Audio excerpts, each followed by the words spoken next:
In the age when crowns were forged by blood and oaths were stronger than iron, the kingdom of Valenreach stood proud beneath a sky of eternal blue. King Aldric ruled with a firm but just hand, feared by enemies and loved by his people. Yet all his victories meant nothing compared to the joy he found in his only son, Prince Caelum.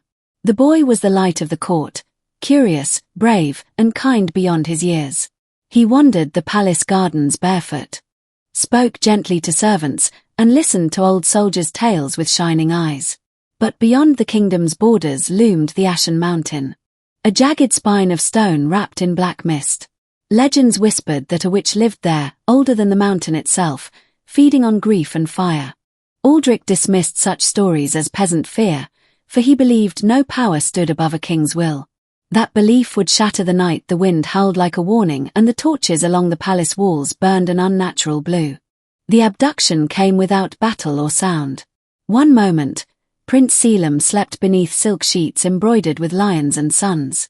The next, his chamber was cold and empty. Guards swore they saw shadows crawl along the walls like living things. The windows were sealed from within. Yet the curtains smelled of smoke and strange herbs. At dawn, the king entered the room and fell to his knees, the crown heavy on his brow. A single mark remained on the stone floor, a circle of ash etched with symbols no scholar could read. Messengers were sent to every corner of the realm, priests prayed until their voices broke, and soldiers scoured the forests. All trails led to the same place, the Ashen Mountain. When Aldric heard the name spoken aloud, his grief turned to fury. He remembered the old warnings he had mocked, the stories of children stolen and never returned. Clenching his sword, he swore before his court and his gods that he would burn the mountain itself if that was the price to bring his son home. The witch was called Morveth, though few dared speak her name. She was said to have once been human, a healer betrayed by kings and burned by soldiers she had saved. Fire had taken her body, but hatred kept her alive. Within the mountain, she carved halls of obsidian and bone, lit by rivers of magma that pulsed like a beating heart. When Prince Caelum awoke in her domain, he was not chained or beaten. Instead, he was wrapped in warmth, his fear soothed by a voice like crackling embers. Morveth watched him with eyes. The question unsettled her. She had taken him as bait, a final cruelty to lure the king who had ignored the suffering of the weak. Yet the child's innocence began to stir memories she had buried beneath centuries of rage. King Aldric did not wait for alliances or omens. He ordered siege engines built not for walls, but for stone slopes and fire-filled caverns. Thousands of soldiers marched behind him, banners snapping like thunder in the wind. Priests begged him to reconsider, warning that fire would only feed the witch's power. Aldric ignored them. "Then I will drown her in it," he said. Villages along the mountains base were evacuated as the army advanced. The earth trembled with each step, as if the land itself feared what was coming. At night, Aldric dreamed of Caelum calling his name from within flames, his small hands reaching through smoke. Each dream hardened his resolve. He was no longer just a king, he was a father armed with desperation. If the mountain demanded sacrifice, Aldric was prepared to offer the world. As the army laid siege to the mountain, Morveth felt the approach like a wound reopening. The mountain rumbled, its fires flaring brighter. She showed Caelum visions in the flames, cities burning, soldiers screaming, rivers turning to steam. "This is what your father brings," she said, not with cruelty, but with a strange sadness. Caelum wept, begging her to stop the war. No one had ever begged her for peace before. She realized then that the boy was not her enemy.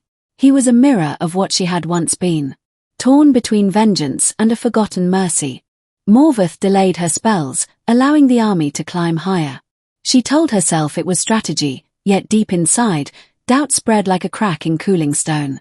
The first clash was catastrophic. Fire poured from the mountain in waves, consuming siege towers and melting steel. Soldiers burned where they stood, their screams swallowed by roaring flames.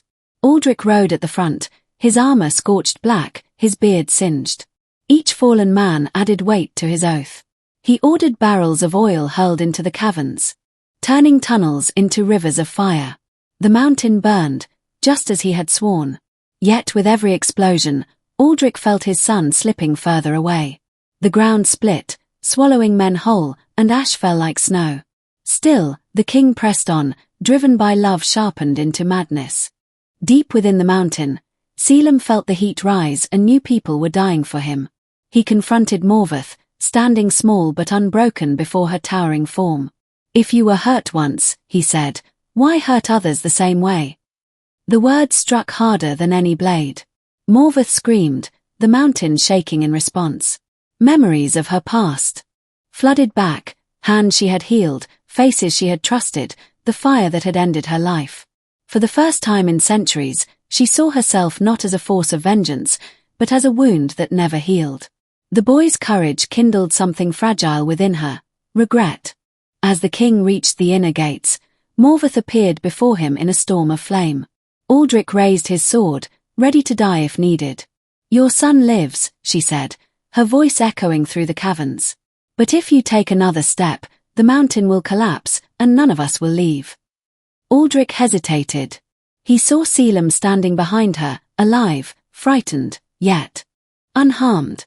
In that moment, the king understood the cost of his oath. Burning the mountain meant burning his child's future, his people, and perhaps the world. He dropped his sword and fell to his knees, begging, not commanding, for his son's return. Morveth studied the king's broken form and felt the last chains of her hatred weaken. She realized that revenge had never filled the emptiness inside her. It had only fed the fire. With a cry that split stone, she unraveled her magic. The flames dimmed, the mountain stilled, and the siege ceased. She returned Caelum to his father's arms, feeling the mountain grow silent around her. In giving the boy back, she felt herself fading, her power bound to the anger she was finally releasing. The witch's body turned to ash, carried away by a gentle wind. Where she had stood, green shoots broke through black stone. The mountain cooled, its fires retreating deep within the earth. Aldric held his son and wept openly before his army. The war ended not with victory, but with humility. The king ordered the mountain sealed and declared it sacred ground, a reminder of the cost of pride and wrath. Valenreach mourned its dead, but it also changed. Aldric ruled differently after that day. He listened more, judged less, and sought healing where once he sought conquest. Caelum grew wiser, carrying the memory of fire and forgiveness in his heart. He spoke often of Morveth, not as a monster, but as a warning of what pain could become if left to fester.